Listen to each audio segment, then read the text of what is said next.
সে আরো শিবিরের এরা করছে, আমি জানি তো, জামাত শিবিরের এরা করছে। এটা বিএনপির ওরা ইয়ে করছে আর কি। বিএনপির এরা কি হিসেবে করবে? বিএনপি এবং জামাত শিবির উভয় পক্ষ মিল্লা করে কারণ কি? এটা করছে। কারণ কি? বিএনপি। সালামু আলাইকুম রহমতুল্লাহ। ওয়ালাইকুম আসসালাম রহমতুল্লাহ। হযরত ভালো আছেন? আলহামদুলিল্লাহ। কোটিয়ার থেকে ফোন দিয়েছিলাম আর কি, কোটিয়াদি। বলেন। আজকে একটা প্রোগ্রাম ছিল কোটিয়াদি।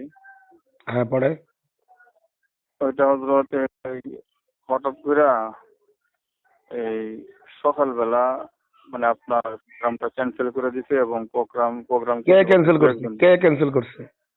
এটাই সানাত নাকি একটা অভিযোগ দিছে, দেওয়ার পর এটা ক্যান্সেল হয়েছে এবং হুমকির মুখে যে মামলা হামলা এরকম কথাবার্তা বলে দিছে। আপনারা এত দুর্বল কেন? এটা আবার বলেন। মামলা হামলা এখন কি আওয়ামী লীগের আমল না জামাত শিবিরের আমল?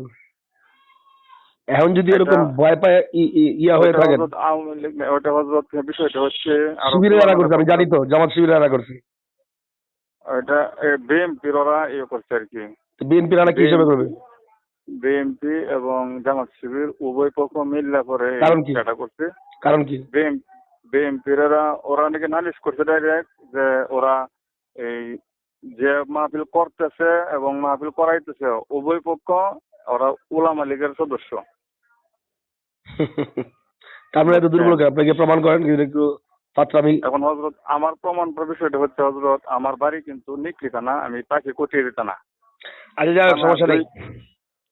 আপনাদের নিজেদের এই দুর্বলতা সামনে আপনারা আরো কথা বলতে পারবেন। যদি এখন মজবুত না হন, আপনাদের আশেপাশে ওই যে ওই ইসলামী আন্দোলনের, তারপর তাবলিগের সাথী আলেম ওলামা এদেরকে নিয়ে মজবুতির সাথে থানায় যান। যদি আপনারা মাহফিল আজকে না করতে পারেন, সামনে আর কখনো করতে পারবেন না। কথা বুঝছেন? জি। এই তো ভয় পাওয়ার কি হয়েছে? পোস্টার করে বেড়াচ্ছেন, প্যান্ডেল করছেন, পোস্টার প্যান্ডেল সবকিছু হয়ে গেছিল। দশটার প্যান্ডেল হয়ে যাওয়ার পরে আপনারা দুর্বলতা দেখান কেন? শুধু মাইকটা আসার বাকি, পরে মনে করেন এটা আপনারা দুর্বল, এটা আপনাদের নিজেদের দুর্বলতা। সকালবেলা আপনার ওই যে প্রায় 5-7 আপনারা ওই এলাকার স্থানীয় ওলামায়ে কেরাম এবং ওই যে কিশোরগঞ্জের ওলামায়ে কেরামের সাথে যোগাযোগ করেন যে এটা কত বড় সাহস। এমন তো না যে আব্দুর রহিম আল মাদানী কেউ ছিলেন না, আমাকে কেউ চিনে না কিশোরগঞ্জে, এরকম কেউ আছে নাকি আলেম ওলামা? অবশ্যই, এটা তো অবশ্যই। আপনারা দুর্বলতা দেখাচ্ছেন কেন? আমরা আবার ওইটাও তুলে ধরছি যে জামিয়া আহমদিয়া শহরের ভিতরে সিরাত মাহফিলের মধ্যে হুজুর আসতেছে, তো আমাদের এখানে আসে সমস্যা কি, সমস্যা কোথায়? পরে দেখা গেল অনেক এই নোংরা ভাষায় বলতেছে সমস্যা আছে, পরে বলতেছে ওই শালাকে এই এই মামলা দিয়ে উলামা লীগের সদস্য, ওইটা মানে যেমন হচ্ছেন। এটা আপনাদের দুর্বলতা, আপনারা নিজেরা মজবুত নেই জন্য।